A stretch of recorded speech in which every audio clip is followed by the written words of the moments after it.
Panibagong araw, panibagong buhay, panibagong budol na naman. Sabi sa akin ni Daddy yung una, nak, ang galing-galing mo, ikaw yung mananalo. Sa mga nakita namin, mga kalaban namin, nakita ko, may mga makeup artist sila, may mga hairstyle sila. Akin si Mami at Daddy lang yung nag-aayos. Tapos sabi sa akin ni Daddy, nak, makapasok ka lang sa top 3, masaya na ako. Tapos yung mga nakita namin yung mga gown nila, grabe, sobrang effort talaga. Gaganda ng mga gown nila, samantalang sa akin mukhang jellyfish lang. Tapos pitin pa halatang first timer. Tapos sabi sa akin ni Daddy, nak, makapasok ka lang sa top 7, parang panalo na tayo. Sabi no, parang nawawala na kami ng pag-asa, parang gusto na namin umuwi. Tapos naririnig ko sila Mami at Daddy, sabi ni Mami kay Daddy, experience lang to ni Snow. Sabi yung mindset namin, no, makasali lang kami sa mga ganito, masaya na kami. Tapos yung malapit na matapos, sabi ko kay Daddy,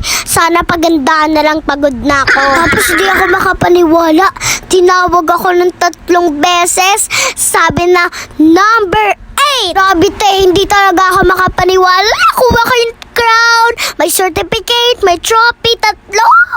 Pag nag-pray ka, iba talaga pag nagtiwala ka lang kay Lord. Pray lang. Ganito na lang po muna. Maraming salamat. Tignan nyo to guys. Ang dami kong sas.